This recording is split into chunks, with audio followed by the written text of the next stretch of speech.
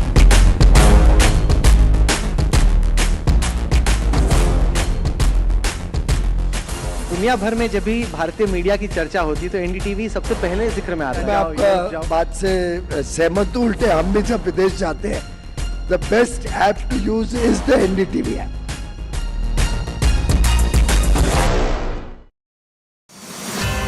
They have inspired us. They have redefined what's possible.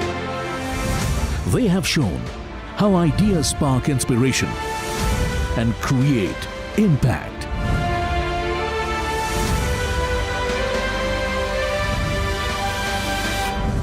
NDTV Indian of the Year 2025. Ideas, inspiration, impact. Coming soon. 21 days in Kashmir. People have bombarded me, friends, with requests for an unfiltered list of things I saw and observed on the ground. Very special ground report from the line of control. There were some children who've lost limbs in the shelling. They are now India's smallest but possibly the most powerful crime family. Cough syrup has killed at least 25 children. Gaikwad sahab, aise mat kijiye.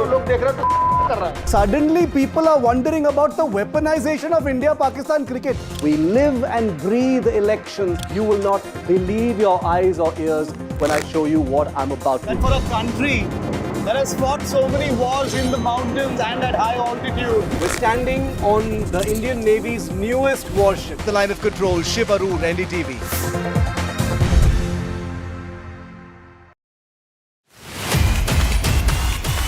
जब आ रहे थे नतीजे और BJP JDU 200 के पार जा रहे थे, आपका दिल एकदम डूब रहा था? जब से रिजल्ट आए हैं मैं प्रॉपर्ली सो नहीं पाया हूँ। जब वाजपेयी जी और अडवाणी जी बीजेपी चला रहे थे, 2 सीटें आई तो सिनेमा देखने गए, इतनी बड़ी हार हुई, आपने क्या किया?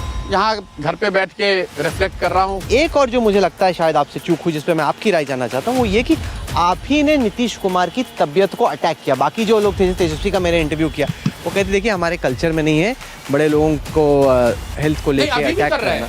मैं आपको फिर से कैमरे पे दूर आ देता हूँ। मैं अभी भी नीतीश कुमार जी मानसिक और शारीरिक तौर पर स्वस्थ नहीं है, ये कहने में कोई गुरेज नहीं है। नहीं, पर ये बैकफायर करेगा ना। आप ये कैसे जानते हैं? ये कॉज एंड इफेक्ट मेरे पास ऐसा कोई दूरबीन नहीं है। जब बातचीत हुई लोग एनेक्डोटली जब बातचीत हुई लोगों से, तो उन्होंने कहा कि भाई बड़ों को इंडिया के कल्चर में कहाँ कोई अटैक करता है। आपने तो बोला था कि चुनाव हार लूंगा, नहीं मतलब अगर 25 सीटें आएंगी तो राजनीति से संन्यास ले लूंगा। ये आप बोलते बहुत हैं, ये आप ही ने बोला, मतलब ये फुट एंड माउथ डिजीज है क्या? मतलब आप बोलते हैं फिर लोग बोलते हैं आपने बोला था कि राजनीति छोड़ दूंगा। ऐसा है ना राहुल, जब आप हमसे सवाल करेंगे तो जवाब तो देना ही पड़ेगा। तो बोलते ज्यादा ऐसा तो है नहीं कि आप सवाल नहीं कर रहे और मैं बोल रहा हूँ। गाड़ी घोड़ा सब लोग हो गए, इनको पैसा चाहिए। पैसा तो पहले कंसल्टेंसी से कमा रहे थे, अब कंसल्टेंसी नहीं करेंगे तो पैसा कहाँ से आएगा? फिर किया जाएगा उपाय, लोगों से पैसे मांगेंगे। पिछले 5 साल में भी 2 बार पलटे हैं नीतीश कुमार। नहीं, पर अब जो लोग देख रहे हैं आपको, वो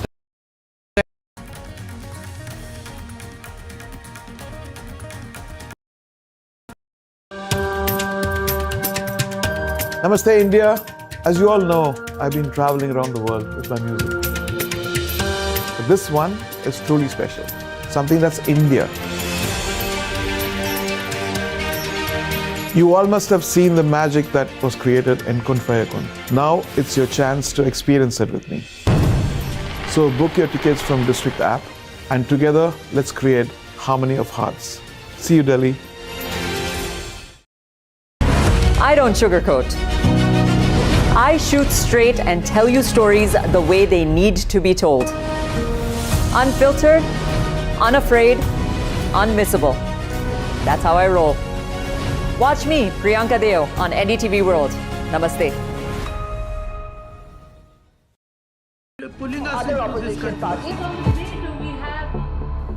They argue, I conclude. They deflect, I drill down.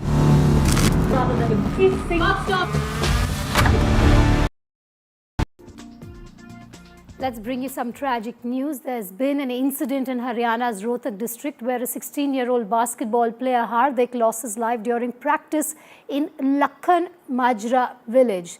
Hardik was warming up by hanging from a basketball pole when the pole suddenly broke and collapsed on his chest.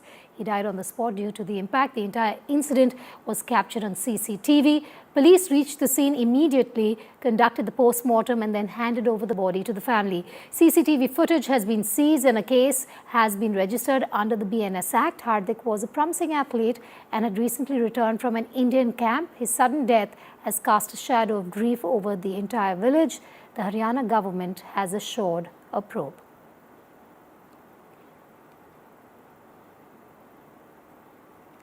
We're going to get you what the Chief Minister of Haryana has said, but before that, let me just take you through the video and the incident that took place. I'm going to ask the PCR to replay this video for us so that you understand how it all started. You see Hardik there. He's just warming up. This is on Tuesday morning. He's taking rounds off the court, after which there's this run-up that he makes to the basketball pole. And there you see it collapsing on that national level player, all of 16 years. It was a regular Tuesday morning. It was regular practice. Hardik had just come back from a national level training and was continuing with his practice in the village. Now I want to show you the condition of that basketball pole. Absolutely rusted, as you can see. It was weak. It was breaking at points, and that is the image we have after the basketball pole had collapsed on Hardik. Absolutely broken in places, completely rusted. Just goes on to show that this incident was going to happen sooner than later. Unfortunately, there is just one person here, the national level player Hardik that we're talking about, who lost his life due to this incident. We will ask some tough questions. We will speak to the family members as well. But before that, here's the Chief Minister. मेरी अभी ये विषय जानकारी में नहीं, आपने बताया है, एक बार उसकी पूरी जानकारी लेकर के उसको लखन माजरा का बात, हाँ, उसकी पूरी जानकारी पोल गिरने से डेथ हुई है और प्राइवेट जो स्टेडियम कहा जा रहा है, तो कोई ऐसी इंक्वायरी की जाएगी कि किसकी जिम्मेवारी? अभी मैंने कहा है ना, अभी मैं उसकी जानकारी लूँगा पूरी। इसके लिए मेरे संज्ञान में यह मामला आया है।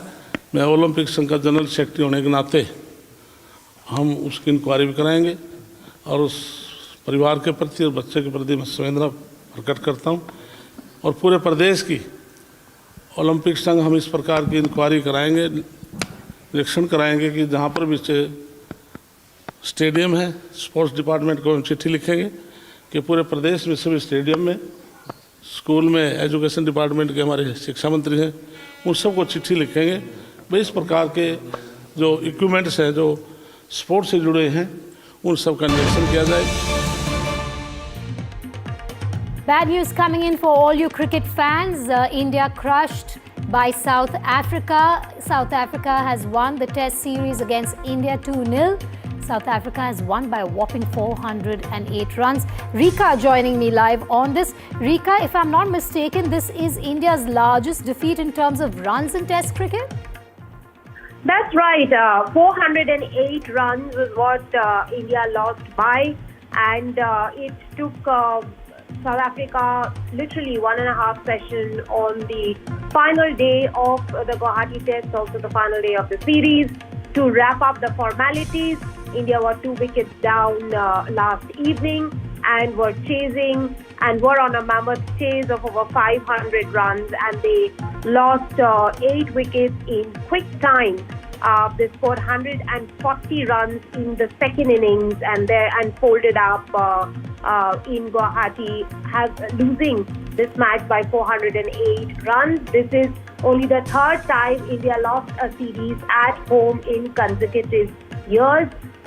Last year they have lost against New Zealand. That was also a 3-0 sweep. This time they lost it against South Africa 2-0. Of course, this is a part of a different World Test Championship cycle. However, a loss at home doesn't bode well for India, because they are also, in having lost this, they're also losing those many World Test Championship points and making their run to the final very, very difficult. It has been a splendid show by the South African team, and what really India lacked was their ability to play the South African spin bowlers. Even though India has a better quality of spin bowling arsenal, but it was the South African spinners who completely did India in, apart from quicks like Marco Jansen. Simon Harmer, a special mention has to be made of him. He picked 6 wickets in the second innings of the match and thereby completely flummoxing India out there in the middle. Rika, India unable to match up to the South African yes, standard. and Rika, a lot of criticism has been pouring in over the last couple of days from former cricketers and cricket experts as well on their performance. Well, criticisms will be part normal, but as I will have to really go back to what Ravindra Jadeja said last evening at the press conference, that the team won't be much affected by this defeat at home because they are in a transition phase, and the transition looked like this when India was winning series after series, and they looked indomitable at home. There were a different set of players. Now, there are a different set of players and different challenges, and hence India has to really kind of come up with a solution. They'll have to really come up with answers to the problems that they have. Well, India, let me also get back to what you asked about criticisms, and that stems back from Gautam Gambhir having become the red ball coach, who's essentially being a white ball coach. Here's what his report card looks like. Clean sweep at home for the first time ever in a 3-test series, which happened against New Zealand, then again clean sweep against South Africa. They lost Border Gavaskar Trophy for the first time after 2015. Now only 2 series victories versus low-ranked opposition like Bangladesh and West Indies. That's being Gautam Gambhir's report card. And really some strategic shift has to come about. There are a lot of people who are asking whether Gautam Gambhir is going to be taken off his red ball job, but it doesn't look like it's going to happen in this WTC cycle. All right, Rika, I'm going to come back to you in a moment from now, but that's the headline we have for you. The breaking news coming in. India crushed by South Africa, and South Africa winning that series 2-0. Slipping to short break, news and updates in moments from now.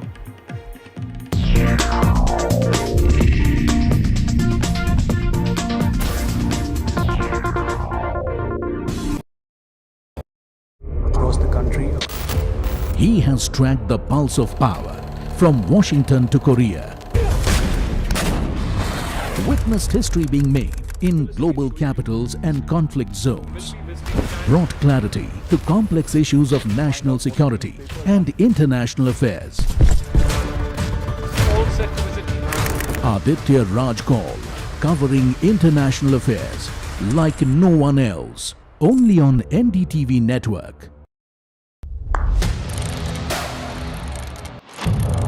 What seems settled for me is unfinished business.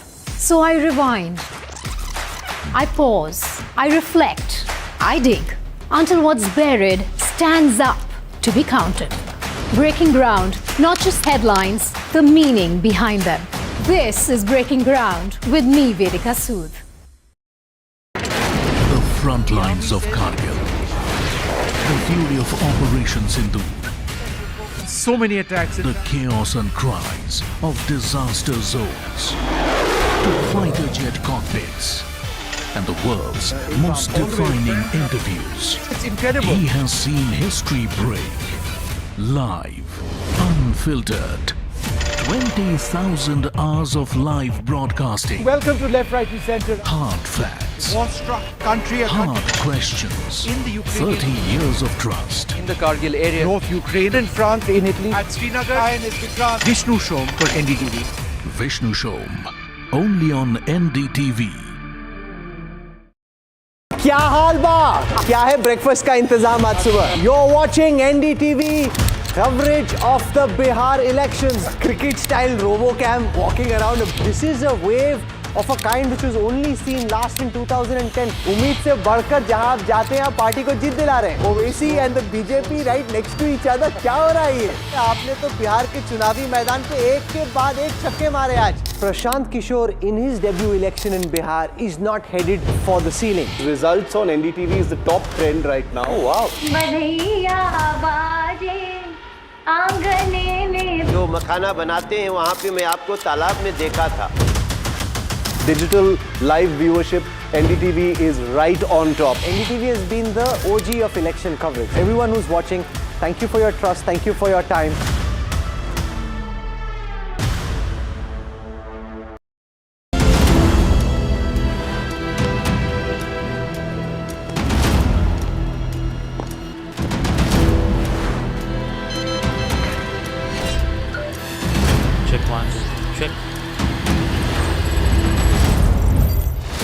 Mic सिर्फ आवाज ऊंची नहीं करता, आवाज मजबूत भी करता है। माइक के साथ आती है जिम्मेदारी। जिम्मेदारी आपकी आवाज बनने की, दूसरों की आवाज सुनने की और सुनाने की, बिना कुछ छुपाए हर बात ऑन रिकॉर्ड रखने की। क्योंकि जब हमारा माइक ऑन होता है तो कुछ कट नहीं होता है। आ रही हूं मैं एनडीटीवी हेडक्वार्टर से और यहां माइक ऑन है।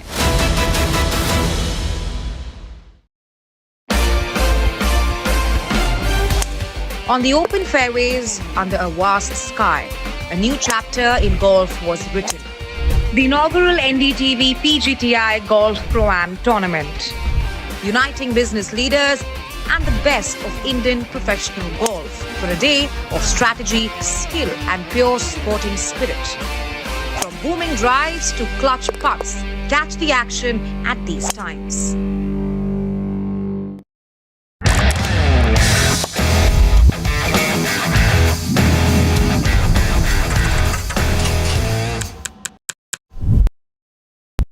The best app to use is the NDTV app.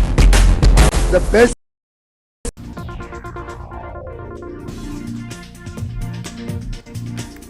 Welcome back. You're with Breaking Ground. I'm Vedika and these are the headlines we're tracking at the top of 1 p.m.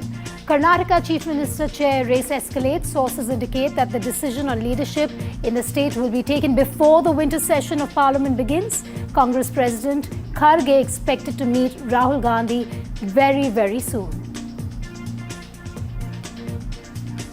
National level basketball player Hardik dies after pole falls on his chest during practice. This is nothing but murder by negligence, Haryana Chief Minister has assured a probe. India celebrates 76th Constitution Day. President leads celebrations in the old Parliament building, says the Constitution has empowered the dreams of citizens. Rahul Gandhi, Mamata Banerjee's Stalin trained guns on centre on Constitution Day. Mamata Banerjee says democracy is at stake. Rahul Gandhi says it's his duty to protect the Constitution. While her MLA pushes for a Babri Masjid in Bengal, Bengal Chief Minister Mamata Banerjee pitches for Mahakal Temple. CM says the land has been identified and the work will begin soon. And in news just coming in, and one of our top headlines, India's big flop show in Guwahati, test team collapses against South Africa.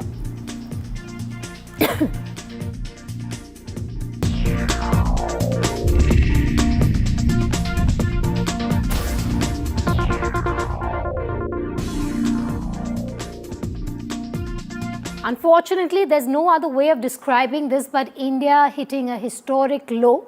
It suffered its biggest home defeat by runs in the second test against South Africa. South Africa has won the series 2-0 and they won by about 408 runs. India were all out for 140 in the second innings. It's a big flop show in Guwahati and the Proteas have won the series. A test nightmare for Team India. Rika joining me live. India hitting a historic low, Rika.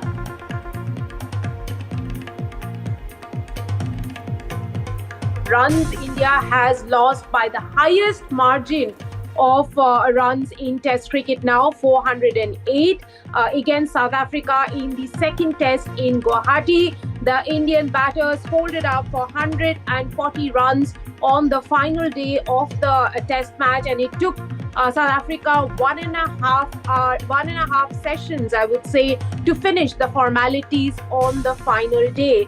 It was a mammoth chase for India, and as Ravindra Jadeja put it last night, that India most likely would lose the match, but they wouldn't lose heart, because he spoke about the transition of the Indian cricket team. But at the moment, what everyone is also talking about is the team selection. Couple of things: India's team selection, secondly, their inability to play spin, and thirdly, and most importantly, how Captain Shubman Gill was missed in this Test match. So these are the questions that are going to have to be answered by the Indian team management, particularly Gautam Gambhir, whose Test record as a coach now looks pedestrian. Well, India lost 3-0 against New Zealand at home last year, and this is the first time in many years that India has lost consecutive series at home, 3-0 against New Zealand, and then also now 2-0 against South Africa. Though I must emphasize and tell our viewers that that was a part of a different World Test Championship cycle.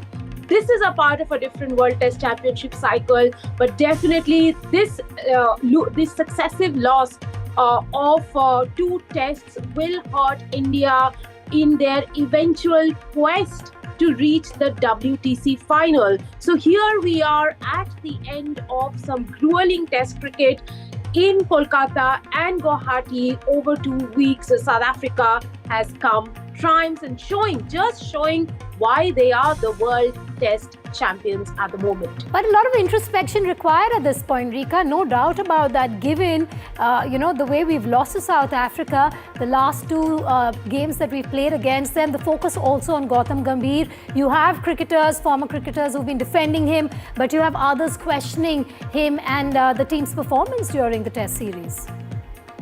Well, I wouldn't really go so far as to say that India's cupboard is bare. But really, after the departure of Cheteshwar Pujara and Ajinkya Rahane, India is lacking that kind of glue in the middle order that we saw them bring about. That, Test cricket is not just about scoring runs, but it is also about patience, to standing there in the middle and play out those deliveries that are not favorable to the team. Test cricket is also about the grind. So are the players prepared for the grind? That's one big question. The other thing everyone is saying at the moment is that these boys who are non-stop on the treadmill of international cricket, they don't have time enough to play domestic cricket, and that's where the real grind happens. That's where you get to know your conditions. To lose at home 2-0 is really shameful, because that means that you don't know your pitches well, your conditions well, and why would that happen to an international Test team? That's because they do not have enough first-class exposure. That's something that the selectors have been talking about, and the entire ecosystem has been talking about, that this bunch of boys need enough domestic cricket exposure to be able to perform well at the highest level and bring those crucial points for the team. Yes, a lot of this will be talked about by the coaches, in between the team management, as well as by the players, as to how they can improve, how they can get better with their tactics. We saw them. The real sad thing of the sad outcome of this is India's inability to play spin. How come the Indian batters, who have been so good at playing spin across generations, can't play spinners well? And it's the South African spinners, not the Indian spinners, who ruled the Test matches this time around. With me, Vishal also joining me live from the newsroom. Vishal, there is this feeling, there is a chorus growing, questioning obviously the spin bit of it all that Rika was talking about, but also this transition phase that we are talking about. The question many are asking, did we prepare this team for this transition? Yeah, and the point to be noted here is that if we go back about 5 or 6 years, there was a big transition, and Rahul Dravid was at the helm of affairs, and he was, doing that transition quite, properly, and he had groomed a lot of players. So what has happened in the recent past is that many questions have been raised as to what is being done to groom these, up and coming players, because we have India has this, huge setup when it comes to T20 cricket. IPL is supremely successful. We've had so many, players coming up through the ranks of IPL teams.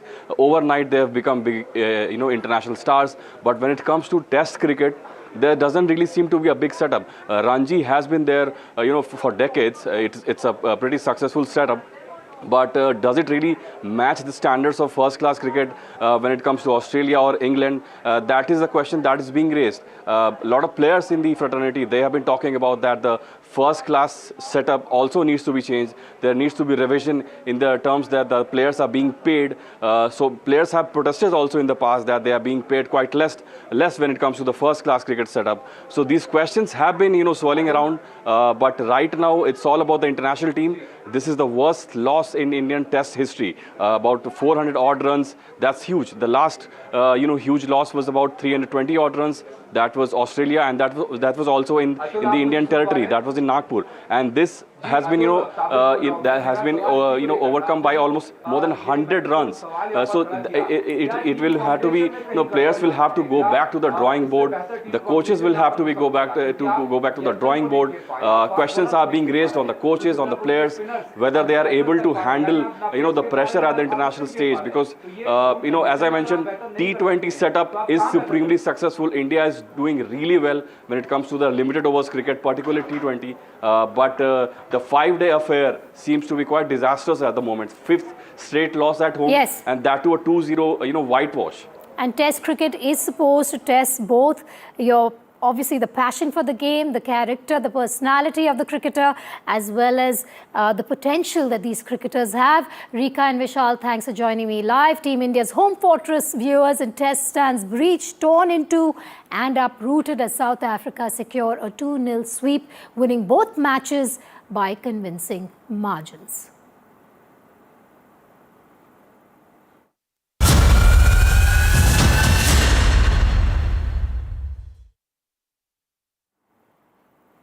We're getting you the biggest buzz, the biggest scoop, and the biggest inside track on the Karnataka CM seat drama. There's big buzz over the power reject. Sources have told NDTV that Karnataka's cabinet's decision is expected within a week, and who will make this decision is going to be Rahul Gandhi. While Siddaramaiah is keen on the status quo to remain, DKS wants a transition plan spelled out.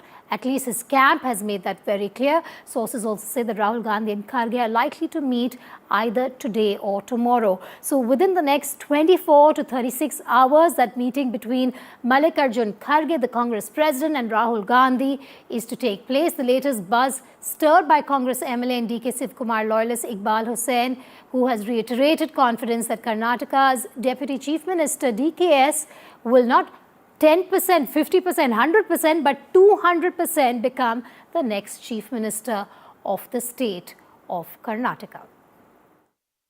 ನಾನೇನು ಕೇಳಿಲ್ಲ, ನನಗೆ chief minister ಮಾಡಿ ಅಂತಲೂ ನಾನು ಇದು ನಮ್ಮ 5-6 ಜನದ ಗುಟ್ಟಿನ ವ್ಯಾಪಾರ. ನಾನು ಇದನ್ನು ಬೈರೋಂಗ ನಾನು ಮಾತಾಡೋದು. ನಾನು ನಂಬಿರೋದು ನಮ್ಮ ಆತ್ಮಸಾಕ್ಷಿ. ನಮ್ಮ ಆತ್ಮಸಾಕ್ಷಿಗೆ ನಾವೆಲ್ಲ ಕೆಲಸ ಮಾಡಬೇಕು. ನನಗೆ ಪಕ್ಷಕ್ಕೆ ಯಾವ ಥರದ ಮುಜುಗರ ತರೋಕ್ಕೂ ನನಗೆ ಇಷ್ಟ ಇಲ್ಲ. ಪಕ್ಷನ ವೀಕ್ ಮಾಡೋಕ್ಕೂ ನನಗೆ ಇಷ್ಟ ಇಲ್ಲ. ಪಕ್ಷ ಇದ್ದರೆ ನಾವು, ಕಾರ್ಯಕರ್ತರಿದ್ದರೆ ನಾವು. ಸೊ ನಮ್ಮ ನಾಯಕರುಗಳಿಗೆ ನಮ್ಮ CM ಹೇಳಿದ್ದಾರೆ, ಅವರು ಹಿರಿಯರು, ಅವ್ರು ನಮ್ಮ ಪಕ್ಷಕ್ಕೆ ಒಂದು ದೊಡ್ಡ ಆಸ್ತಿ. ಅವ್ರಿಗೂ ನಾವು 7 ವರ್ಷ ಈಗಾಗಲೇ ಮುಗಿಸಿದ್ದಾರೆ. ಇನ್ನು ನೆಕ್ಸ್ಟ್ ಬಜೆಟು ಮಂಡಿಸ್ತೀನಿ ಅಂತ ಹೇಳ್ತಾರೆ. ಭಾಳ ಸಂತೋಷ. ಅಪೋಸಿಷನ್ ಲೀಡರ್ ಆಗಿದ್ದಾರೆ, ಅವರು ದುಡಿದಿದ್ದಾರೆ, ಅವರು ಪಕ್ಷ ಕಟ್ಟಿದ್ದಾರೆ. ಸೊ ನಾವೆಲ್ಲ ಸೇರಿ ಮುಂದಕ್ಕೆ 28 ಗುರಿ ನೋಡಿ 29. Set of MLAs also are appealing the High Command that you should put this matter to a rest. Whatever they want to say, let them say to the High Command. Ultimately, to put a full stop to this confusion, The High Command has to take it easy. In fact, unnecessary confusion is being created.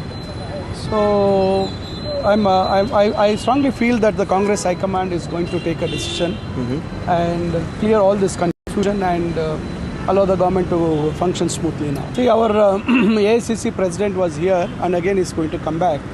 So I think he's been apprised of the situation, and our leader of opposition, Rahul Gandhi, also is aware about the whole thing. I think they will, I think sooner they are going to clear the air, whatever confusion is there. They're going to clear the air and everything is going to settle down. See, the opposition government, the opposition party people, they are from the day one, from the day our government got elected in 2023. From the very first day, they started criticizing, saying that we can't implement the guarantees. We implemented. So every stage, they are trying to destabilize the government and they are trying to create confusion. ಹೇಳ್ತೀನಲ್ಲ ಹೇಳ್ತೀನಲ್ಲ ಆ ಮಾತಕ್ಕೂ ಬದ್ಧವಾಗಿರ್ತೀನೋ ಹಾಗೆ ಆಗ್ತಾರೆ ಅನ್ನೋ ನಂಬಿಕೆ ನಿಮ್ಮಲ್ಲಿ ಇದೆಯಾ sir? 200% ಅವ್ರು ಹಾಗೆ ಆಗ್ತಾರೆ. ಯಾವಾಗ ಆಗ್ತಾರೆ? ಹೀಗೆ ಆಗ್ತಾರೆ. ಹೈಕಮಾಂಡ್ ಅಲ್ಲ ಸರ್, ನಿಮ್ಗೇನಾದ್ರೂ ಹೈಕಮಾಂಡ್ ಮುನ್ಸೂಚನೆ ಕೊಟ್ಟಿದ್ಯಾ ಸಿಎಂ ಮಾಡ್ತೀವಿ ಅಂತ? ಯಾರಿಗೂ ಸೂಚನೆ ಅಲ್ಲ, ಅದು ಹೇಳಿದ್ರು ನಮ್ಮ ನಾಯಕರು ಹೇಳಿದಾರಲ್ಲ, ಅದು ಅವರ 4-5 ಜನ ವಿಚಾರ, ಅದು ಅವ್ರ 4-5 ಜನ ಕೂತು ತೀರ್ಮಾನ ತಗೊಳ್ತಾರೆ. Everything is okay. Everybody is abiding by whatever decisions High Command take. When all of us are speaking in the same voice, where is their ambiguity? See, BJP is finding no issues. They're falling flat on their faces whenever they're raising any issues. The problem is with them, not with us. Mr. Ashok is jobless now. It's been 2.5 years since they're screaming revolution. Actually, the revolution happened in their party. They threw out Mr. Yatnal. The revolution is happening in their party. They are begging for continuation of being the opposition leader and the BJP president. So to hide their party failures, they are showcasing as if there is a big revolution going on in the Congress.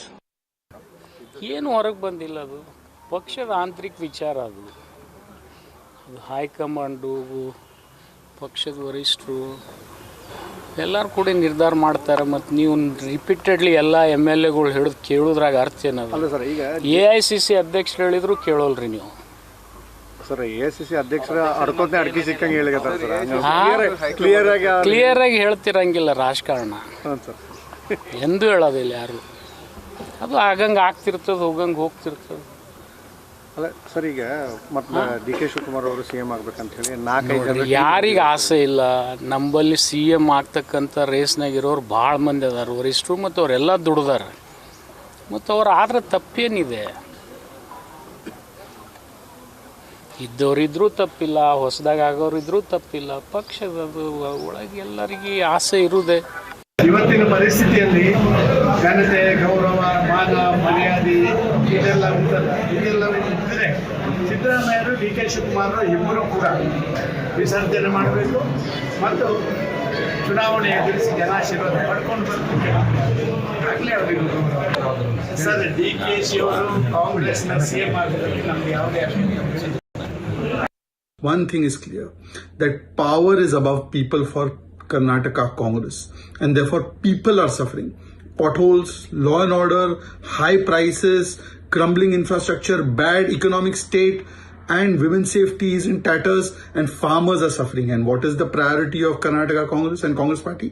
Satta ki ladai, power, chair ki ladai. In fact, there is a video of Mr. Shiv Kumar. He is looking for the chair of the CM, but it is not available. Janta त्रस्त है, ये लोग सत्ता की लड़ाई में व्यस्त है और किस प्रकार से पावर के लिए मस्त है. This is the only consideration. Power above people. So the BJP there enjoying and criticizing what seems to be a power struggle in Karnataka's Congress government. But is this the season finale to the Game of Thrones in Karnataka is the big question. We're going to get to the inside scoop. What we've got to know is the decision by the Congress High Command, which is going to be Rahul Gandhi, is to be taken and is expected to be taken before the 1st of December, which is the day that the winter session of Parliament begins. Now, we also know at this point that Congress President Mallikarjun Kharge is going to meet Rahul Gandhi. He has, of course, met with both camps. Kharge, he knows what they want. Both camps have drawn the red line saying, We don't want this transition, while you have DKS's camp saying, make clear what you're going to do and make this transition. You have Siddaramaiah and DKS who will be summoned to Delhi by Kharge after Kharge holds that meeting with Rahul Gandhi. And of course, you have the Siddaramaiah camp, which is extremely clear that they want the status quo to be maintained till March. And they've dug in their heels. They've had their leaders, their camp people talking to Kharge as well. Meanwhile, the DKS camp wants the transition plan to be spelt out. You had one of those leaders also in the DKS camp saying 200% we're going to have DKS come back as the Chief Minister of Karnataka. So that's the latest we have on perhaps what we're calling the season finale of the Game of Thrones that is on in Karnataka. Deepak and Ritu joining me live on that big story. Deepak, we don't know really how many more meetings it'll take, but the focus really is going to be on Rahul Gandhi's meeting with Mallikarjun Kharge. We're expecting that to happen within the next 36 hours.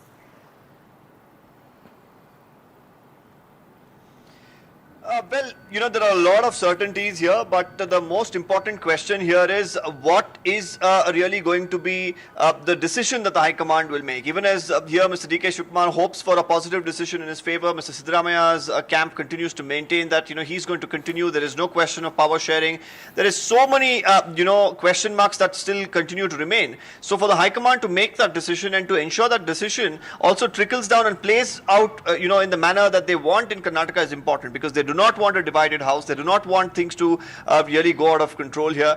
They want sanity to remain. They want governance to continue. For this, a decision that makes everybody happy and pacifies everyone, that is of course going to be of great essence. So we'll really have to see in the days to come if there is a decision that's going to be made, what is that decision going to be, and more importantly, how it's going to play out in the state of Karnataka.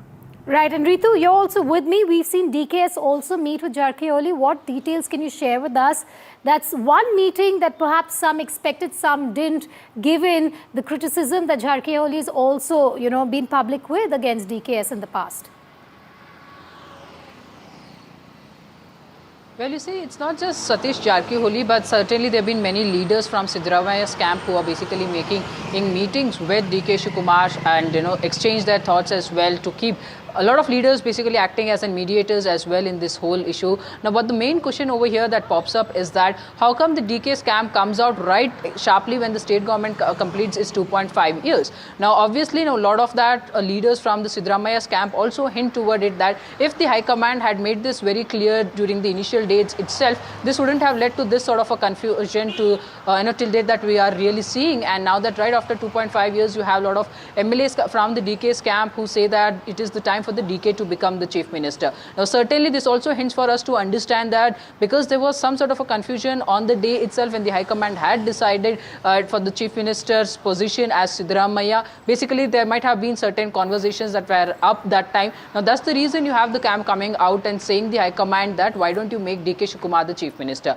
Now, obviously, we do see that a lot of leaders from his camp remain to be hopeful that in the coming weeks there's going to be a solution to it and the DK will be provided with that position as well. Now, on the other side, you see what the Siddaramaiah's camp is also trying to hint us is that whether that solely D.K. Shikumar really wants to become the Chief Minister or it is an act of some MLAs from his camp who are trying to indicate this to the D.K. Shikumar that he should take up. He should also, you know, certainly put that pressure on the High Command and act on it as well. So yes, in all those means, how that the High Command is going to provide a long-term solution to it with the 2.5 years left for the government chair in the state, that remains to be seen. So at this moment, Deepak, let's quickly talk about the claim by the BJP about the secret deal that they've been talking about when it comes to DKS.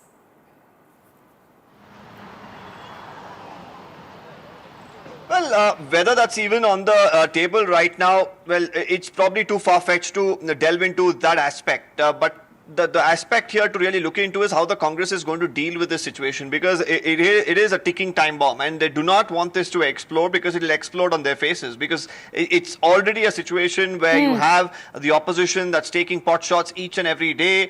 Governance is something that is taking a back seat, and people, of course, read through that as well, because every day if you're going to have MLAs only talk about this, and if the leadership is only going to be worried about transitions, then you're not going to have governance, of course, at its peak. And that's exactly the concern here. So for the High Command now to decide, especially ahead of a very crucial winter session of the Karnataka Assembly, is going to be important, because you have the opposition that's going to try and corner them at a more aggressive pace in the Assembly.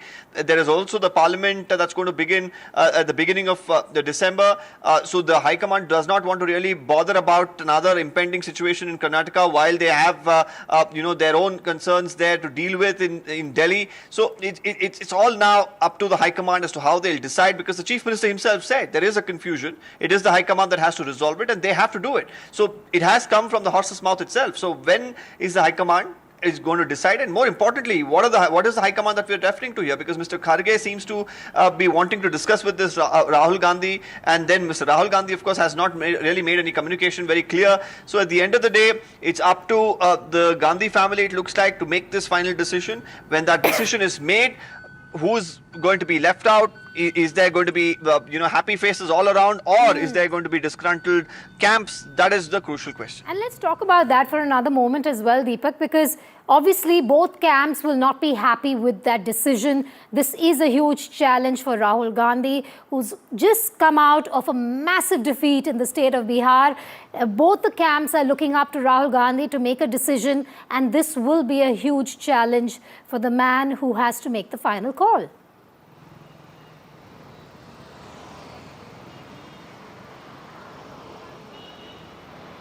Well, absolutely, and when you look at how the discussions have been going on. When Mr. Kharge was here, he's met Mr. KJ George. He's a very veteran leader of the Congress here in Karnataka. Mr. KJ George then meets Mr. DK Shivakumar. Finally, Mr. DK Shivakumar meets Mr. Kharge just before he goes to the airport.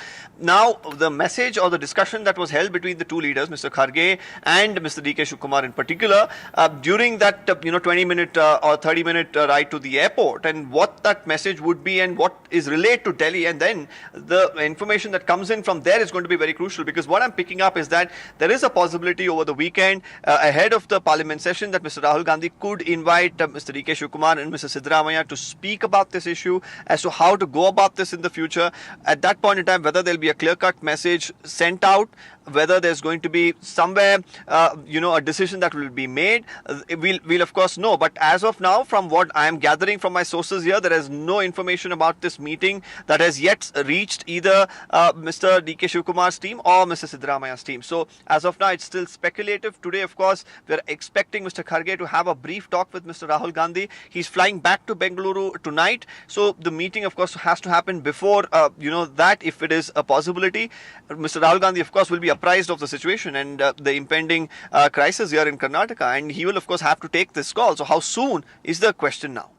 Deepak and Ritu, do stay with me. I want to talk about how the Congress High Command, of course, cannot upset DK Shivakumar as well at this point. But before that, let's just look at the key decision makers for our viewers here. The first is Sonia Gandhi, semi-retired, of course, leaves the decision to her son Rahul Gandhi, the leader of opposition and senior Congress leader, as well as the Congress president Mallikarjun Kharge. Now, she prefers continuity with Siddaramaiah, given that this is more or less a stable government in Karnataka. She, of course, doesn't want to risk losing out on any of the perceptions there, but also knows factionalism has corroded the party. So this remains a huge challenge. She will have a word, challenge rather. She will have a word to say in this, but it's Rahul Gandhi who we know has to take the final call. He's frustrated, we believe, with this bickering that is happening between the Chief Minister and DKS. He also attracted to the idea of a younger CM like DK Shivakumar. Remember, DK Shivakumar has been a troubleshooter for the Congress very often, and that is something that Rahul Gandhi is cognizant of. But Rahul Gandhi is also aware that Siddaramaiah's wider voter base is what he needs to also keep in mind. Now, Kharge is the third key stakeholder really and key decision maker when it comes to a decision on who will continue or who will be the Chief Minister of Karnataka. Kharge, of course, is wary of the damage Siddaramaiah can cause. Deeply invested but also adopts a neutral stance is what Kharge is seen as, and whispers of own ambitions to be Chief Minister, of course, also there. Priyanka Gandhi is the fourth person we're going to talk about, of course, Member of Parliament from poll-bound Kerala. Her view matters, viewers. Subtly prefers DKS for organizational prowess is what we know, and wants change only if there is no detrimental fallout. But Deepak, a detrimental fallout, of course, can be on the cards because, like I said, both parties cannot be kept happy. I'll come back to you in a moment from now because I do see Veera also joining us with Ritu there. Let me put that question to Veera for a moment here. We're talking about how the Congress High Command, Veera and Ritu, cannot risk upsetting one leader over the other. We've just spoken about the key stakeholders, the key decision makers, but they're all wary of one thing. They cannot have a divided Congress state government in Karnataka. Well, Veera, you see, there's the question from our newsroom to you saying that what are you making out of this whole drama that's playing around here in the state? Do you think the High Command themselves are actually in this spot? Because we're not seeing any concrete decisions that are being made as well. What are you learning through your sources on this whole Game of Thrones? Look, I think it's time for the High Command to come out with all clarity and explain whether it's going to be status quo or it's going to be change. And I think that's the real focus before the High Command. They don't expect, one doesn't expect a change of guard right now, but a categorical clarity of what next in Karnataka. What is the secret pact that we're talking about? You have somebody no less than the Deputy Chief Minister saying 5 and 6 people are aware of this. Siddaramaiah declaring that it's going to be 5 years and he's going to present the budget. So I think before the winter session of Parliament, there is going to be clarity from the Congress High Command on the road ahead. If it's going to be status quo, that it's going to be status quo and there's going to be no change. They don't want this optics of uncertainty to keep playing out as the winter session of Parliament plays out, number one. Number two, it's perhaps important from the start for the High Command to have come out and made this very clear from the top. It cannot be left to this kind of chaos, and I think that's really the focus right now. If you notice, the Siddaramaiah camp, from saying he's going to be 5 years Chief Minister, have turned around and started saying it's time for the High Command to come out with all clarity. And I think that's what's going to happen before the 1st of December. Kharge is coming back to Bangalore tonight. He's expected to go back to Delhi day after tomorrow. We expect Deputy Chief Minister and Chief Minister to be called to Delhi and then send out a clear optics of unity before the winter session of Parliament begins and categorically put things to rest as far as Karnataka as much as possible is in the next couple of days. Well, that needs to be seen because in the coming weeks, whether there'll be really a permanent solution that we will see when it comes to the Game of Thrones here in the Karnataka. Back to you. And Ritu, if you could also ask Veera and you yourself also, if you could analyze this. Of course, the attempt here is to quell this November revolution, which is now seemingly going into December. But also at the same time, the idea is to ensure that there is clarity before the winter session of Parliament begins so that you don't have the Congress High Command in Parliament responding to jibes by the BJP on how they couldn't keep their pact together in Karnataka. Look, it's not just about what's going to happen in Parliament. This is a state issue, but it's about an overall embarrassment as far as the Congress is concerned, having suffered that defeat in Bihar for the Mahagathbandhan. Going into this Parliament session, they want to send out the optics of categorical clarity is what we pick up from sources. Whether there is clarity or not, there needs to be a sense, a message of certainty that's going to play out. What's going to work out in terms of a deal is up for anyone to understand. But if status quo is going to continue in Karnataka, then they want a sense of certainty coming out from the High Command that status quo will continue. If there's going to be change eventually, when that's going to happen, that's also a question that's posed before the High Command. And I think both camps, whether it is the Siddaramaiah camp or the DK Shivkumar camp, want the High Command to spell out and look, this is also about each one trying to turn around, and they're not willing to budge as far as their demands are concerned. So one expects that optics to come out if and when there is a meeting with the Chief Minister, Deputy Chief Minister, with the Congress General Secretary in charge of Karnataka, K.C. Venugopal, and the rest of the top leadership in Delhi. That's perhaps the only way to send out that message of certainty, and that's what I think is being worked out at the moment. As I mentioned earlier, Kharge back to Bangalore late this evening. Expect him to have some meetings tomorrow and then return to Delhi, and then perhaps you'll have clarity on what next in terms of calling Siddaramaiah and DK Shivkumar to Delhi is concerned. But for the moment, it seems to be status quo, but what message is going to come out of the High Command in terms of certainty for how long as far as the period of time is concerned will be important to watch out for. Veera, let's just talk about those series of meetings. From what I'm gathering, the next 96 hours will be extremely crucial. You said Kharge is going to be in Bangalore this evening. He's going to hold a host of meetings, after which he flies back to Delhi. He's going to meet with Rahul Gandhi, after which we're expecting both Siddaramaiah and DKS to be in the national capital. What meetings can we expect Kharge to hold in Bangalore over the next day? Is there any meetings left to hold is really the question. I don't think there are any meetings left to hold. Look, top Congress sources will that every MLA has been spoken to. They know exactly who stands where. They know what the demands are.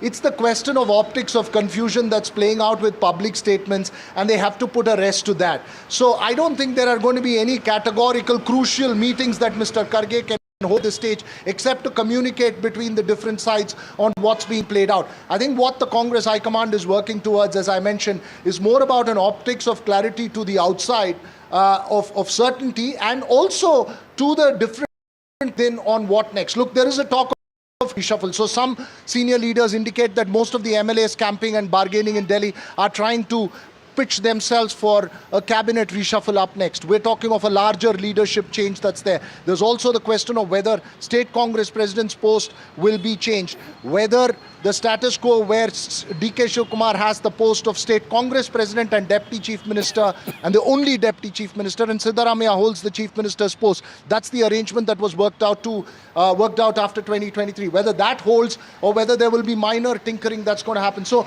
multiple equations at play, but the focus more importantly in terms of the message that comes out of the meeting. So expect a few more meetings, expect perhaps a few more saber-rattling statements before there is perhaps clarity coming out of the High Command on how long this status quo will hold in Karnataka.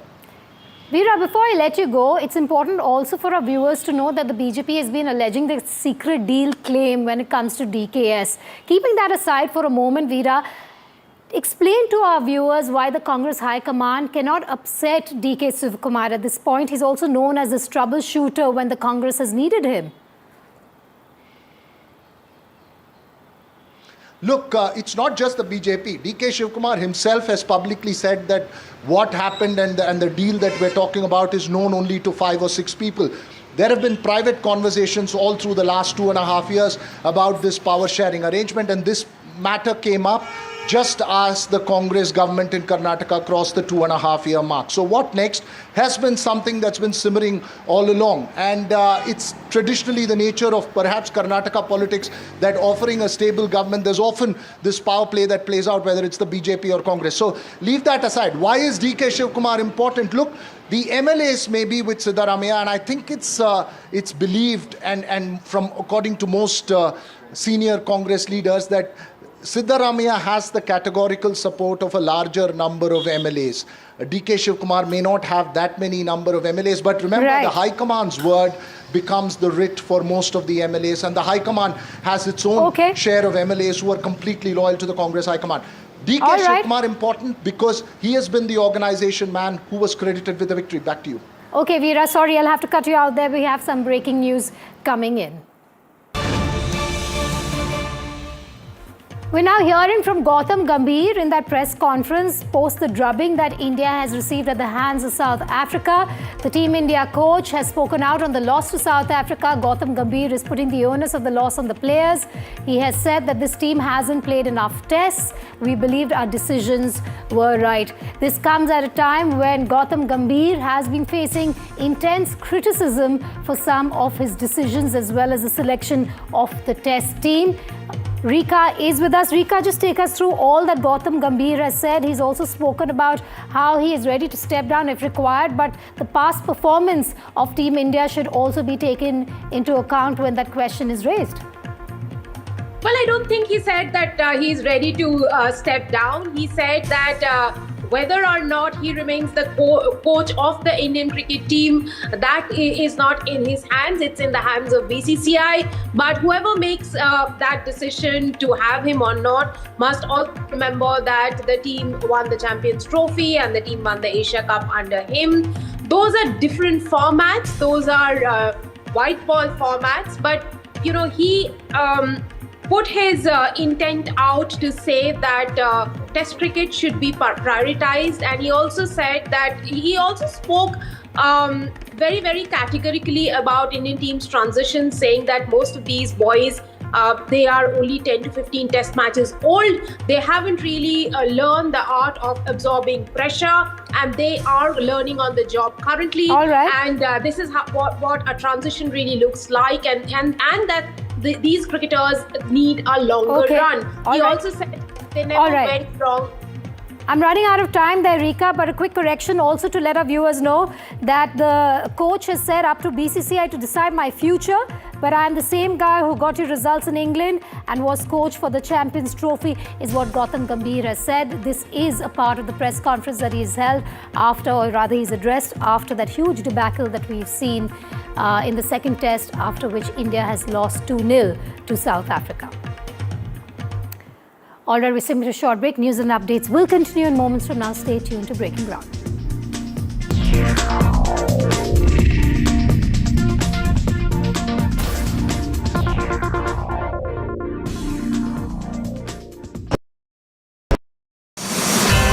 They have inspired us. They have redefined what's possible. They have shown how ideas spark inspiration and create impact.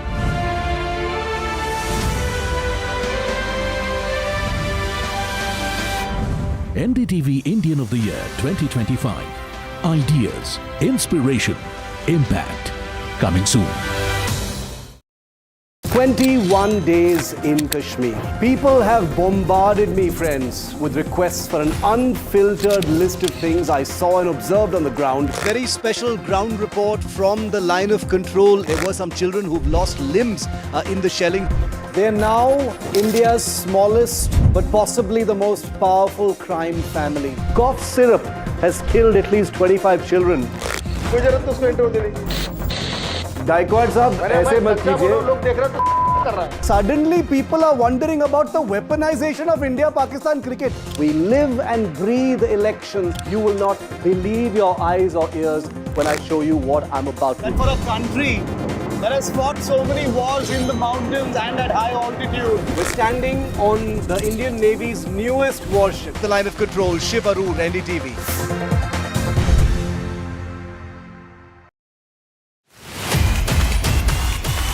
जब आ रहे थे नतीजे और BJP JDU 200 के पार जा रहे थे, आपका दिल एकदम डूब रहा था? जब से रिजल्ट आए हैं मैं प्रॉपर्ली सो नहीं पाया हूँ। जब वाजपेयी जी और अडवाणी जी बीजेपी चला रहे थे, 2 सीटें आई तो सिनेमा देखने गए, इतनी बड़ी हार हुई, आपने क्या किया? यहाँ घर पे बैठ के रिफ्लेक्ट कर रहा हूँ। एक और जो मुझे लगता है शायद आपसे चूक हुई, जिस पे मैं आपकी राय जानना चाहता हूँ, वो ये कि आप ही ने नीतीश कुमार की तबीयत को अटैक किया। बाकी जो लोग थे, तेजस्वी का मैंने इंटरव्यू किया, वो कहते देखिए हमारे कल्चर में नहीं है बड़े लोगों को हेल्थ को लेके अटैक करना। मैं आपको फिर से कैमरे पे दूर आ देता हूँ। मैं अभी भी नीतीश कुमार जी मानसिक और शारीरिक तौर पर स्वस्थ नहीं है, ये कहने में कोई गुरेज नहीं है। नहीं, पर ये बैकफायर करेगा ना। आप ये कैसे जानते हैं? ये कॉज एंड इफेक्ट, मेरे पास ऐसा कोई दूरबीन नहीं है। जब बातचीत हुई लोग एनेक्डोटली जब बातचीत हुई लोगों से, तो उन्होंने कहा कि भाई बड़ों को इंडिया के कल्चर में कहाँ कोई अटैक करता है। आपने तो बोला था कि चुनाव हार लूंगा, नहीं मतलब अगर 25 सीटें आएंगी तो राजनीति से संन्यास ले लूंगा। ये आप बोलते बहुत हैं, ये आप ही ने बोला, मतलब ये फुट एंड माउथ डिजीज है क्या? मतलब आप बोलते हैं फिर लोग बोलते हैं आपने बोला था कि राजनीति छोड़ दूंगा। ऐसा है ना राहुल, जब आप हमसे सवाल करेंगे तो जवाब तो देना ही पड़ेगा। तो बोलते ज्यादा ऐसा तो है नहीं कि आप सवाल नहीं कर रहे और मैं बोल रहा हूँ। गाड़ी घोड़ा सब लोग वो हैं, इनको पैसा चाहिए। पैसा तो पहले कंसल्टेंसी से कमा रहे थे, अब कंसल्टेंसी नहीं करेंगे तो पैसा कहाँ से? फिर किया जाएगा उपाय, लोगों से पैसे मांगेंगे। पिछले 5 साल में भी 2 बार पलटे हैं नीतीश कुमार। नहीं, पर अब जो लोग देख रहे हैं आपको वो कहेंगे फिर शगुफा छोड़ रहे हैं। फिर क्या शगुफा छोड़ने? अरे कि आपको नीतीश जी आप पलट जाएंगे। अब एक तरफ बोल रहे हैं कि वो सेहत उनकी ठीक नहीं है, मानसिक स्थिति ठीक नहीं है। आप लोग से कि आप सवाल पूछते हो और जवाब देने पे कहते हो शगुफा छोड़ रहे हो। तो या तो आप बोलो कि भाई जवाब दो मत, मैं सवाल पूछूंगा और फिर सवाल ही पूछता रहूंगा। नहीं, फिर आप इंटरव्यू करो ही मत। नहीं, क्योंकि आप आंध्र में भी कंसल्टेंसी कर रहे थे। नहीं, कहीं अभी कोई पिछले 3 साल में कोई कंसल्टिंग वगैरह काम नहीं किया। वो विजय के साथ तो आप कर ही रहे थे भाई। विजय के साथ मैं एक बार मुलाकात मैंने करी थी, कहा था करेंगे और ये तय किया था कि नवंबर के बाद करेंगे, जब बिहार से फ्री हो जाएंगे। जब बिहार से फ्री नहीं हो रहे तो कोई काम नहीं करेंगे। पर आपको आज भी उम्मीद है कि किसी दिन आप बन सकते हैं बिहार के मुख्यमंत्री? बिल्कुल, बिहार को जीते बगैर पीछे हटने का सवाल नहीं है। आप मेरे जिद को नहीं जानते हैं, मैं एकदम बिल्कुल संकल्पित हूँ, बिना इसको किए बगैर पीछे नहीं हटूंगा, चाहे 5 साल लगे 10 साल लगे। कि जीतेंगे ही? किए बगैर मानने ही वाला नहीं हूँ, पीछे हटूंगा ही।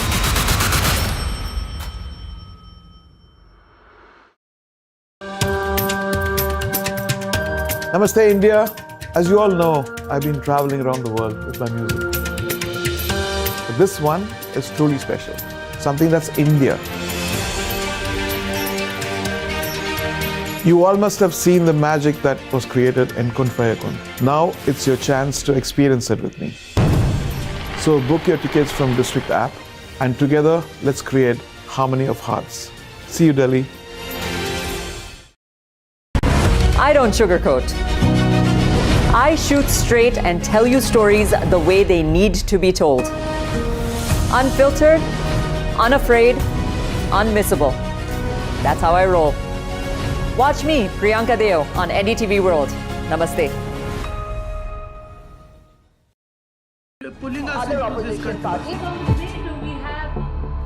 They argue, I conclude. They deflect, I drill down.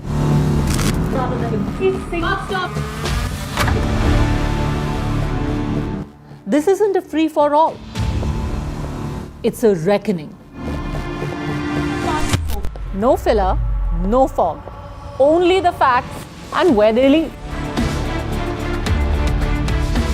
Every night at 9, the case closes because the buck stops here.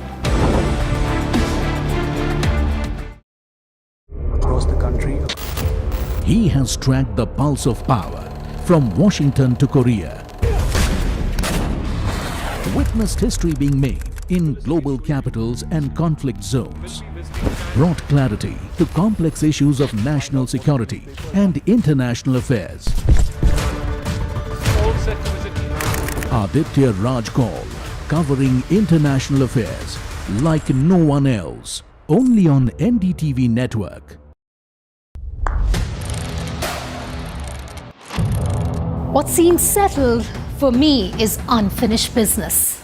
So I rewind, I pause, I reflect, I dig until what's buried stands up to be counted. Breaking ground, not just headlines, the meaning behind them.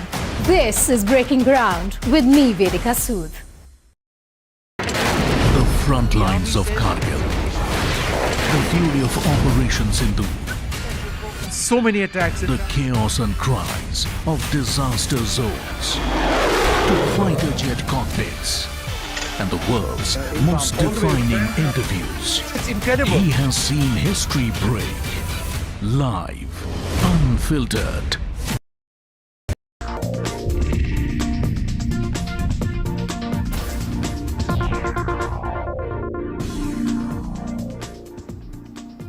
we turn focus to a tragic accident that has happened in Haryana's Rohtak district. 16-year-old basketball player Hardik lost his life during practice in Lakhan Majra village. Hardik was warming up by hanging from a basketball pole when the pole suddenly broke and collapsed on his chest. He died on the spot due to the impact. The entire incident has been captured on CCTV. Joining me now is Mr. Khadk Singh, Hardik's brother. Mr. Singh, I'm so sorry. Please accept our condolences. यह बहुत ही बड़ा हादसा हुआ है आपके परिवार के साथ. How is your family doing? आपका परिवार इस वक्त में कैसे इससे जूझ रहा है, सर? मैडम जी, ऐसा है, देखो, इस चीज़ का कोई, ये ऐसा लॉस है जिसकी कोई भरपाई नहीं हो सकती. हार्दिक जो है मेरा छोटा भाई था, मतलब एक नेशनल लेवल का प्लेयर जिसने मतलब अंडर 14, अंडर 17 यूथ नेशनल जब से खेलने लगा, उससे तब से लेकर अब तक उसने कोई भी नेशनल गेम मिस नहीं किया. उसका सपना था कि मैं इंडिया को बास्केटबॉल में लीड करूं.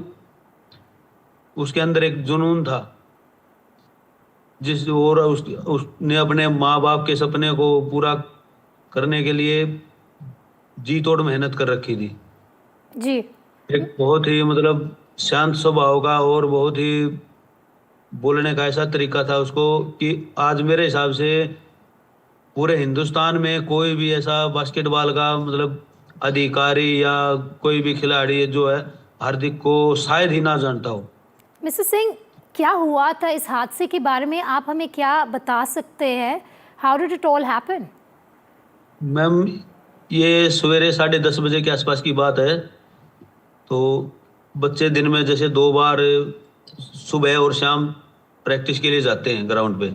मॉर्निंग में 4 बजे से लेकर सवेरे 7 बजे तक और शाम को 4:30 बजे से लेकर गर्मियों में आते 8:30 बजे तक, सर्दियों में 7:30 बजे तक. और जब भी बच्चे दिन में फ्री होते हैं, इनका ये होता है कि आज हम फ्री हैं, कहीं स्कूल वगैरह में नहीं गए हैं, तो हम ग्राउंड पे चले जाते हैं ये प्रैक्टिस करने के लिए. तो उसी दौरान ये हादसा हुआ है. ये सुबह के 10:30 बजे के आसपास की बात है. तो जैसे ही हार्दिक ने बास्केटबॉल के जो रिंग है उसको टच करने की कोशिश की, उसको जंप करके उसको पकड़ने की कोशिश की. जैसे ही उसने उसको थोड़ा सा पकड़ा तो वो पूरा का पूरा पोल उसके ऊपर आने गिरा. जो भी बास्केटबॉल बोर्ड था वो उसके इधर छाती में आके लगा, जिसके बाद उसका मतलब अंदर से ब्लीडिंग वगैरह, लीवर फेलियर वगैरह का ये कारण बताया डॉक्टरों ने. जी. मिस्टर सिंह, ये मेंटेनेंस इस कोर्ट का किस पे है? Who is responsible? जिम्मेदारी किस पे है इस कोर्ट के मेंटेनेंस के लिए? That is the biggest question right now, sir. Madam, इसके लिए मैं पूरी तरह से खेल विभाग या हरियाणा गवर्नमेंट जो भी है उनको जिम्मेदार मानता हूं, क्योंकि हमारे जो प्रिय सांसद हैं श्री दीपेंद्र हुड्डा जी, उन्होंने मेरे साथ 2009 में ये 2 ग्राउंड बनवाए थे. तब से लेकर अब तक एक ग्राउंड ये जो आप देख रहे हो जो स्क्रीन पे आया जहाँ पे हार्दिक के साथ हादसा हुआ है, एक ग्राउंड इसके बराबर में जस्ट ये जो आप स्टेयर्स देख रहे हैं इसके दूसरी साइड उसके 2 पोल जो है वो अभी हमारे पिछली जो योजना थी उसमें हमारे MLA साहब थे बलराज कुंडू, उन्होंने वो दोनों पोल जो बोर्ड हैं वो चेंज करवा दिए थे. और जो ये पोल देखो, आप देख रहे हो वीडियो में, ये जो टूटा हुआ है, इसके लिए कम से कम ये बच्चों के कोच साहब है जो मोहित राठी, वो और हम भी कम से कम 10 बार मिल चुके हैं, अधिकारियों से बातें हो चुकी है, लेकिन इसके ऊपर कोई कार्रवाई नहीं हुई. हमारे सांसद दीपेंद्र हुड्डा जी ने इसके लिए 2023 में 11 लाख रुपए भी अपने सांसद निधि से दिए थे. खड़क सिंह जी, आप कह रहे हैं कि ये पहली बार नहीं हुआ है that the pole has collapsed, ये पहले भी हुआ है? नहीं मैम, ये पहली बार हुआ है, लेकिन पोल जो है ये चेंज करवाने के लिए कि भाई ये हादसा कभी भी हो सकता है, ये अधिकारियों की नोटिस में थे ये चीज. कितनी बारी ये नोटिस पे गया है? कितनी बारी कंप्लेंट्स हुई हैं इसके बारे में? कम से कम मैम 10 बार हम अधिकारियों के पास गए. तो आप कह रहे हैं कि ये हादसा शायद ना होता अगर अधिकारियों ने, if they had taken cognizance of the fact that ये कंप्लेंट्स आए थे. ये मैम, ये कंप्लेंट दे रखी थी हमने पहले भी, और क्या नाम है, इसके लिए 2023 में सांसद दीपेंद्र हुड्डा जी ने 11 लाख रुपए सैंक्शन किए थे, जो कि डिपार्टमेंट के पास अवेलेबल हैं, लेकिन उन्होंने इसके ऊपर कोई संज्ञान नहीं लिया। इसको 2 महीने पहले उन्होंने इसका टेंडर निकाला है, लेकिन 2 महीने से लेकर अब तक इसके ऊपर कोई कार्रवाई नहीं हुई। लेकिन अगर आप देखेंगे खड़क सिंह जी, ये जो बास्केटबॉल कोर्ट है पूरा सीमेंट लगा है जगह में, फिर जंग से भरा हुआ बास्केटबॉल पोल था। दिस इज, अंग्रेजी में बोलते disaster waiting to happen sir. Has the Haryana government got in touch with you? उनसे संपर्क में है आप हरियाणा गवर्नमेंट के साथ? मैडम संपर्क में तो है, लेकिन किसी ने कोई कार्रवाई नहीं की मैम इसके ऊपर।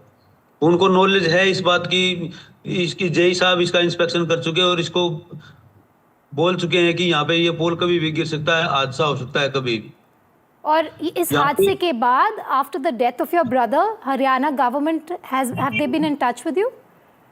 नो मैम, कोई अभी तक कोई नहीं, हमारे पास कोई नहीं आया, किसी से कोई बात नहीं।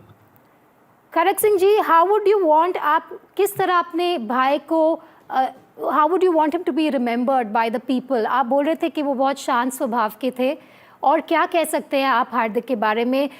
He was a national level player, बहुत सारे सपने थे उसके। मैम ये कंटिन्यू, मैं आपको बता रहा हूँ, कंटिन्यू 5 साल से हार्दिक कोई भी नेशनल गेम इसने मिस नहीं किया है।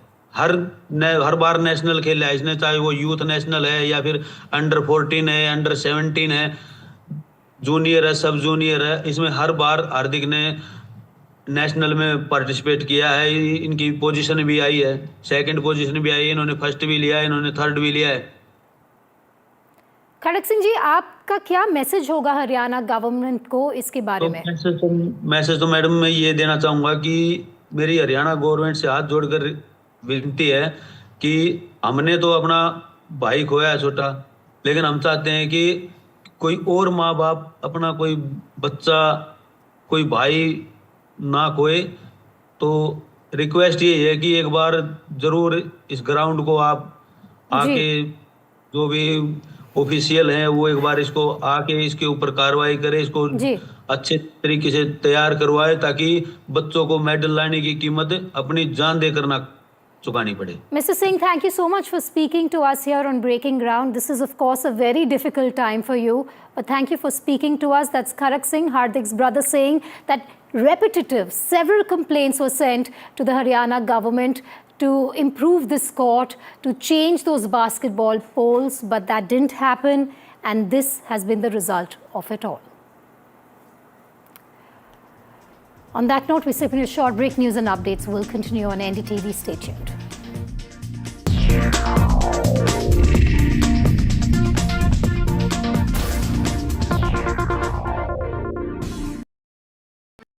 क्या हाल बा?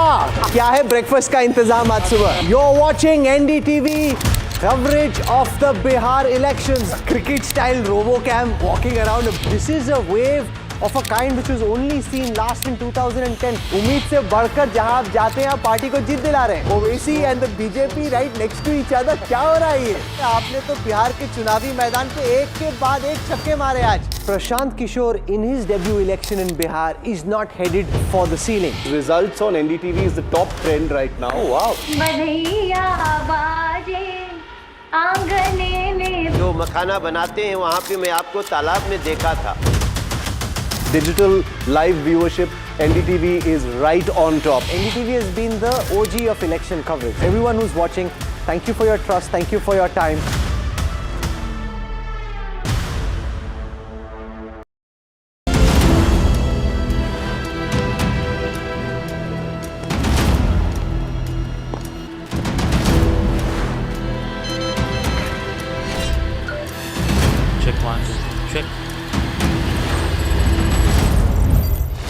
माइक सिर्फ आवाज ऊंची नहीं करता, आवाज मजबूत भी करता है. माइक के साथ आती है जिम्मेदारी. जिम्मेदारी आपकी आवाज बनने की, दूसरों की आवाज सुनने की और सुनाने की. बिना कुछ छुपाए हर बात ऑन रिकॉर्ड रखने की, क्योंकि जब हमारा माइक ऑन होता है तो कुछ कट नहीं होता है। आ रही हूं मैं एनडीटीवी हेडक्वार्टर्स से और यहां माइक ऑन है।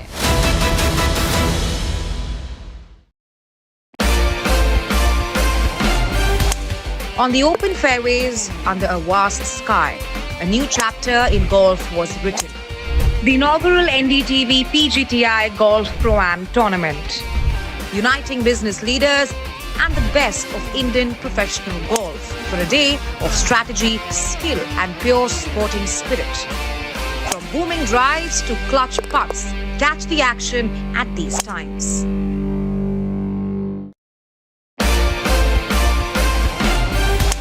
On the open fairways under a vast sky, a new chapter in golf was written. The inaugural NDTV PGTI Golf Pro-Am tournament, uniting business leaders and the best of Indian professional golf for a day of strategy, skill and pure sporting spirit. From booming drives to clutch putts, catch the action at these times.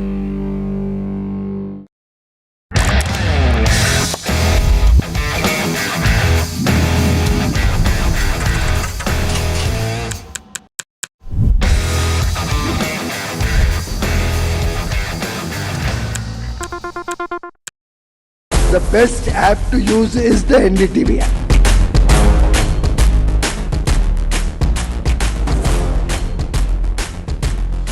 दुनिया भर में जब भी भारतीय media की चर्चा होती है तो एनडीटीवी सबसे पहले जिक्र में आता है। मैं आपका बात से सहमत हूं, उल्टे हम भी जब विदेश जाते हैं, the best app to use is the NDTV app.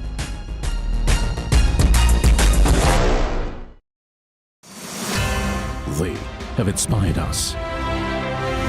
They have redefined what's possible. They have shown how ideas spark inspiration and create impact.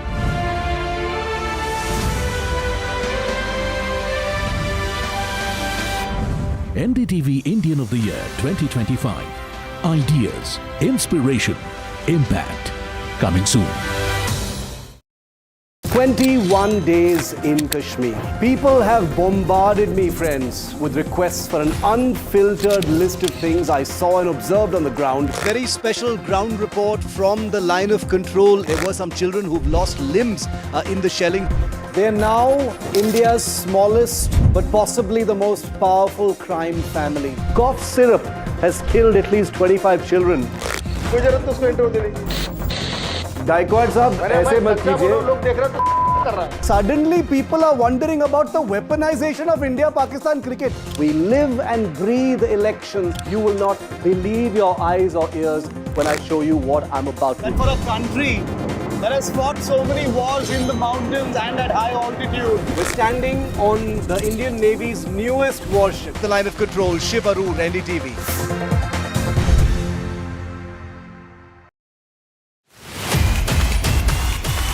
जब आ रहे थे नतीजे और बीजेपी जेडीयू 200 के पार जा रहे थे, आपका दिल एकदम डूब रहा था? जब से रिजल्ट आए हैं मैं प्रॉपर्ली सो नहीं पाया हूँ। जब वाजपेयी जी और अडवाणी जी बीजेपी चला रहे थे, 2 सीटें आई तो सिनेमा देखने गए, इतनी बड़ी हार हुई, आपने क्या किया? यहाँ घर पे बैठ के रिफ्लेक्ट कर रहा हूँ। एक और जो मुझे लगता है शायद आपसे चूक हुई, जिस पे मैं आपकी राय जानना चाहता हूँ, वो ये कि आप ही ने नीतीश कुमार की तबीयत को अटैक किया। बाकी जो लोग थे, तेजस्वी का मैंने इंटरव्यू किया, वो कहते देखिए हमारे कल्चर में नहीं है बड़े लोगों को हेल्थ को लेकर अटैक करना। मैं आपको फिर से कैमरे पे दोहरा देता हूँ, मैं अभी भी नीतीश कुमार जी मानसिक और शारीरिक तौर पर स्वस्थ नहीं है, ये कहने में कोई गुरेज नहीं है। नहीं, पर ये बैकफायर कर गया ना। आप ये कैसे जानते हैं? ये कॉज एंड इफेक्ट, मेरे पास ऐसा कोई दूरबीन नहीं है। जब बातचीत हुई लोग एनेक्डोटली जब बातचीत हुई लोगों से,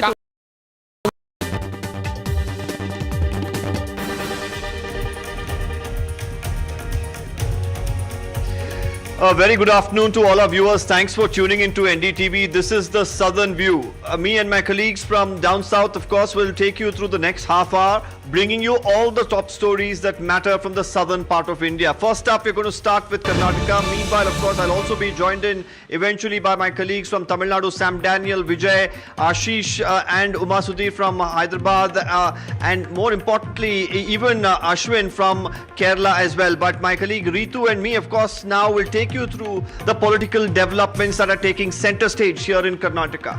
Well, it seems like, the Game of Thrones here is reaching a crescendo. The AICC president is in Delhi today. Whether he'll hold talks with Mr. Rahul Gandhi, because the Chief Minister of Karnataka himself yesterday did admit there is a confusion and there is a need for the High Command to intervene. This is the sentiment that most of the ministers in Karnataka are echoing right now. There is a need for the High Command to intervene, but why is the intervention not really coming is the bigger question today.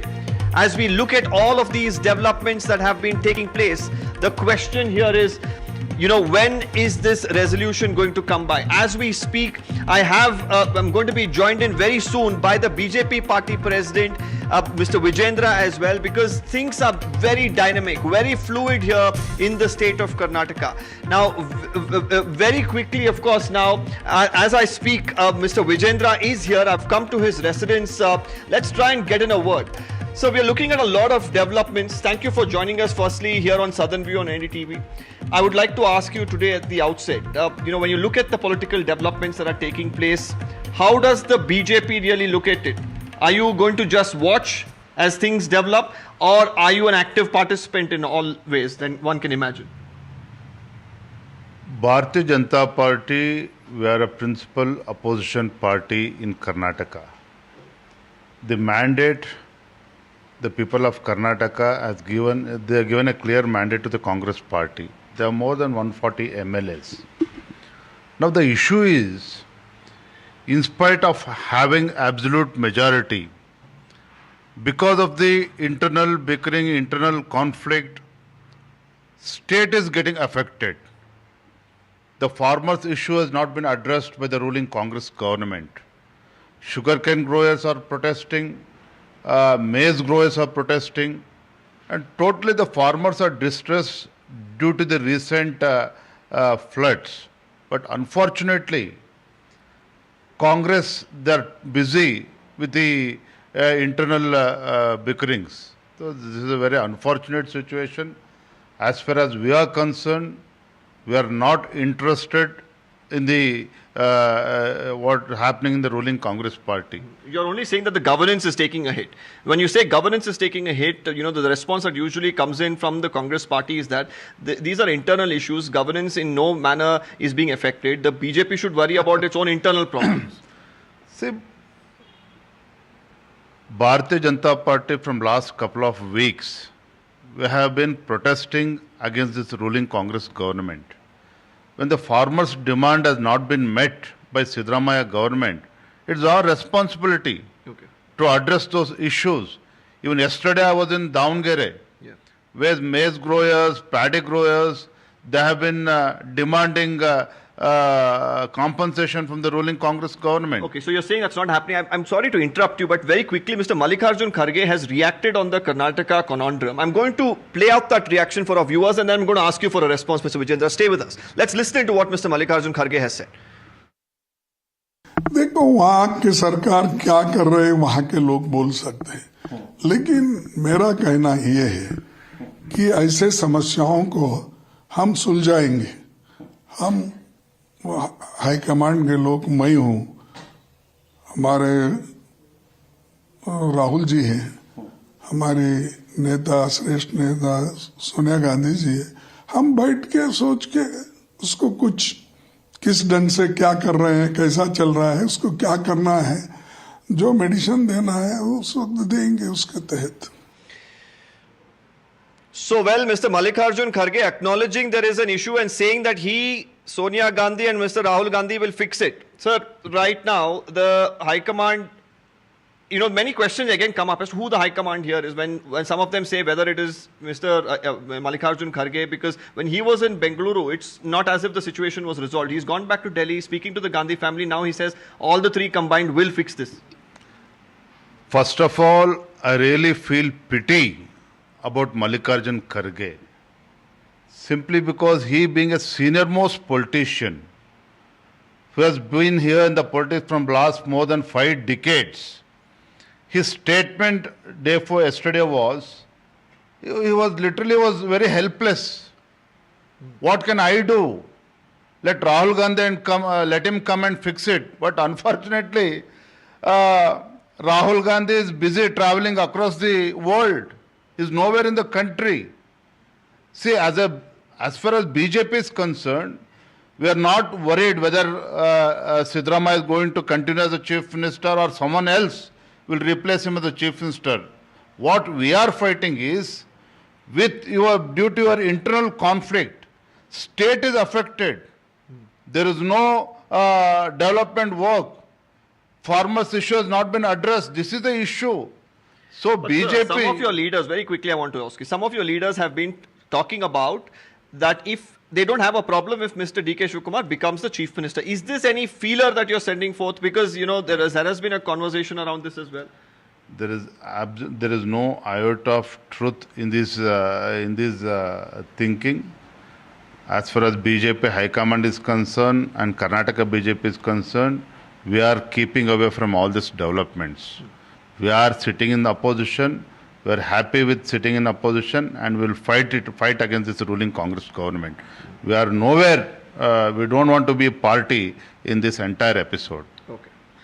Well, interesting statement that comes in from the BJP president. I want to go across quickly to my colleague Ritu as well, who's outside the Bharat Jodo Bhavan, I believe, where Mr. DK Shivakumar is. What's the message there, Ritu? What are you picking up? Mr. DK Shivakumar, of course, time and again has been saying that he's a party man. He's going to listen to whatever the High Command says. But how soon is too soon, or rather, how late is too late? Because probably, patience can run out any time.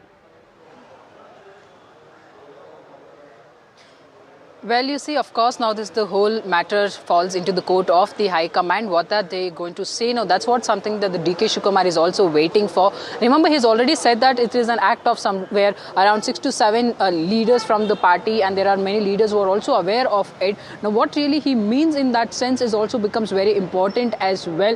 Of course, we will have to wait and see to it that how that the Mallikarjun Kharge is going to discuss this matter with the Rahul Gandhi. Now, despite of that, the leadership change not being on the table, we've been still seeing the statements being made from DK's camp, where you have Siddaramaiah's camp being adamant about it, saying that their leader basically needs to continue as the CM of the state for the next 2.5 years. Now, amid all this matter, where will it really lead to? Whether there would be a solution in the coming days, that remains to be seen. Now, because if this is how the situation continues in the state, now, a lot of leaders from both the camps also feel that it will become difficult for them to be part of that, the winter session in the Belgavi, because this is really going to give a huge ammunition as well to the BJP to keep racking up one or the other issues and not let the house completely go on smoothly. Absolutely, and the BJP, of course, has already been cornering the Congress over the last few days, and when the assembly happens, if this leadership conundrum continues, it's going to give an opportunity really on a platter for the BJP to attack the Congress party. Former Minister Mr. Sriramlu is also with us here. Tell us, how are you looking at all the developments? किस तरह देख रहे हैं जहाँ से मल्लिकार्जुन खड़गे जी बोल रहे हैं कि बहुत जल्दी फिक्स करेंगे, सिद्धरामैया जी बोलते हैं कि इशू है, हाईकमांड को एड्रेस करना पड़ेगा, लेकिन ये जो स्टेटस को है वो बना रहेगा? क्या आप असेंबली के पहले इस इशू को कैसे देखें? नहीं, मेरे को आजकल का डेवलपमेंट्स क्या इधर हो रहा है, कर्नाटक में जो कुछ भी डेवलपमेंट्स के बारे में जीरो है। देखो आजकल के मुद्दा क्या है, ये चीफ मिनिस्टर बनना, ये चीफ मिनिस्टर बनना, तो दोनों पे झगड़ा चल रहा है। देखो अभी क्या चल रहा है, सारे एमएलए तो दिल्ली जा रहे हैं, दिल्ली को लेके जाने के वो लोग बोल रहे हैं मैं मिनिस्टर होना चाहते हैं। देखो बेंगलुरु में कितना प्रॉब्लम्स है, इधर जो कुछ भी बारिश आने के बाद कोई गड्ढा पड़ता है, गड्ढा मुछने के लिए काम नहीं चल रहा है। हमारा तो थ्रोट कर्नाटक में फ्लड्स हो गए, फ्लड्स होने के बाद जो कुछ भी पैसा मिलना था अभी थोड़ी फ्लड्स का पैसा नहीं मिला। देखो डेली लॉ एंड ऑर्डर तो टोटली फेलियर हो गया। देखो इतना इश्यूज रहने के बाद में वो लोग क्या चाह रहे हैं, सिर्फ मैं मुख्यमंत्री बनना, वो छोड़े तो कुछ भी नहीं, एडमिनिस्ट्रेशन कोलैप्स कर दिए वो लोग सभी मिलकर। तो असेंबली के पहले बीजेपी इसको किस तरह उठाएगी, ये बात बताइए आप।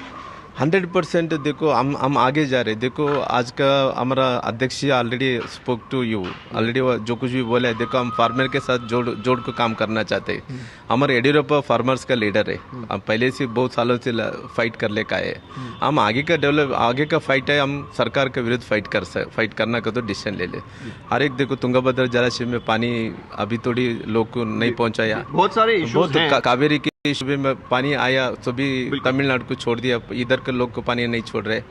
हर एक कृष्णा पे प्रॉब्लम चल रहे हैं, हर एक इश्यू प्रॉब्लम चल रहा है। हम फार्मर के साथ हम फाइट करना चाहते हैं। श्रीराम जी, धन्यवाद एनडीटीवी से बात करने के लिए। That was former Minister Mr. Sriramlu saying again that administration has taken a back seat in Karnataka. Only thing that the leaders are bothered about is the change of chief minister or wanting to become the chief minister.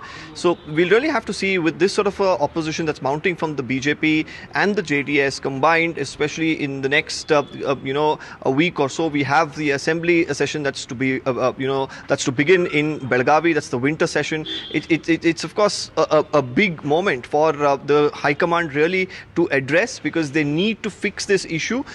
If they don't, it's of course going to create more turmoil, turbulence. Ritu, from the Congress leaders, when the BJP makes this sort of an attack, the response has been that BJP should really look within. They have their own internal differences, but for the opposition here, it's the Congress giving these issues on a platter, isn't it?